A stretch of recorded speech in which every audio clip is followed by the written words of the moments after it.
Hiya folks. Somebody asked me about the term Bodhicitta. This term comes up a lot in Nishijima Roshi's first book, To Meet the Real Dragon. And this is the original cover. The book is still available. I believe it's now just a print on demand. You can't get it at bookstores. The book originally came out in 1984, and then a revised edition, which is this, came out in 1992. That's about the time I met Nishijima Roshi, maybe about a year after this came out, I suppose. And the word Bodhicitta comes up a lot in the book, and it came up a lot when Nishijima Roshi would talk. But he usually didn't say Bodhicitta. He usually used his preferred English translation, which was the will to the truth. Now, if you look up Bodhicitta in a more standard sort of source like the Shambhala Dictionary of Buddhism and Zen, here's what they say. Sanskrit, literally, awakened mind. Bodhi means awakening or enlightenment, and Chitta means mind. The mind of enlightenment, one of the central notions of Mahayana Buddhism. In the Tibetan tradition, it is seen as having two aspects, relative and absolute.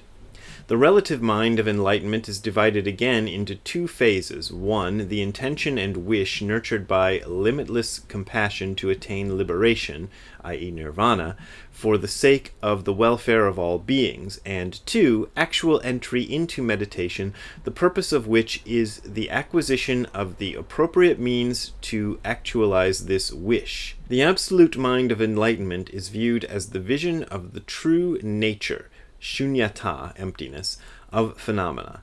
Sometimes the term bodhicitta is translated as aspiration to enlightenment. I've heard that a lot. I think maybe the San Francisco Zen Center prefers that version, or I've just heard it some places. Nishijima Roshi didn't like the word enlightenment a whole lot because it tended to refer, in most people's minds, to a kind of special state of consciousness, and people were aspiring to have that special state of consciousness, and that's not really what we're talking about here. I think will to the truth is actually an interesting and good way to put it, because what we're trying to get at is the truth. And the truth is not a special state of consciousness or some kind of, special experience or something. His use of the word will probably came from, he was fond of German philosophy, and I think that's probably where that came from. I usually think of it, or thought of it even at the time, as a kind of willingness to the truth. Not simply a will, like the will to power. Is that Nietzsche or one of those guys, but rather a willingness to accept the truth as it is. The idea of attaining enlightenment is a problem because it's sort of like a grasping idea. Like, I want the box set of Godzilla movies and, hey, I attained it. Now it's mine. And it can't be taken away from me except if somebody, steals it or breaks it or something, I suppose. But it's mine, and it's my possession, and I have attained it. That's kind of what we get into when we think of attaining enlightenment. And I think a lot of people think of it that way. They think of it as something that you get at some point and that is yours from that point on. But it's not really like something you attain and then possess from that moment on.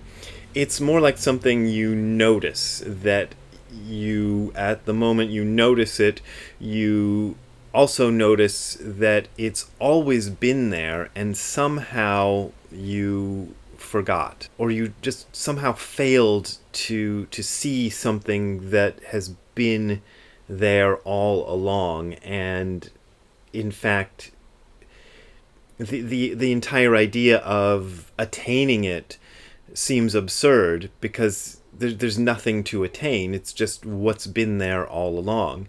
And that's why I think truth is a better word to use for it, because truth implies something that is just true. It's just whether you believe in it or not, whether you attain it or not, whether you like it or not, it's still true, and that's what we are working on. The idea of having a will towards it, or an aspiration towards it, I think that's important. It kind of in a conventional sense, you need that. If I hadn't had that early on in my practice, I wouldn't have been able to do the practice that I've done for all these years. Like I wouldn't spend time sitting still in a monastery in this very uncomfortable position for hours and hours and hours unless I had some kind of aspiration.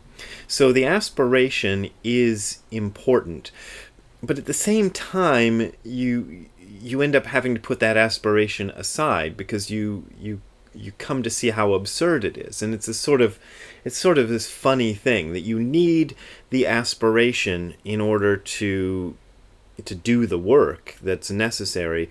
But as you go along doing the work, you start to see more and more how that aspiration is actually kind of getting in your way. So it's this funny thing. It kind of goes along with this idea of goalless practice. You have no goal in practice, but obviously you have some kind of goal because you're doing it. And that's bodhicitta. It's a bit contradictory, but as I often say, especially when I'm discussing Dogen, the contradictory aspect of Buddhism is kind of fundamental to it, because you are dealing with a life that's contradictory, because your mind insists on having things one way or the other, but the fact is often things are just 2 ways or 3 ways or 100,000 ways at the same time, and it's just this kind of trick your mind plays, that it has to sort things out and differentiate them from each other in order to kind of process whatever happens. So that's a little bit about bodhicitta. I don't know if that really explained it, but I try to keep these things short.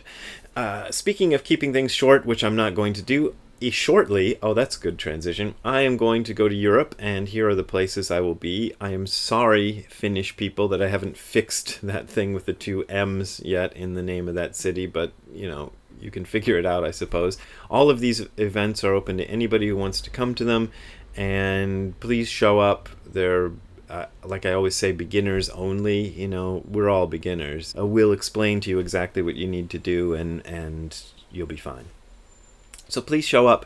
And as I've been saying for the last few videos, I will make a tiny bit of money in Europe, but it's always just slightly more than I spend to get over there and to travel and to do all the stuff that I have to do. So I still depend on your PayPal and Patreon donations, there are links below my belly to make those donations, and thanks a lot for doing that. See you later. Bye.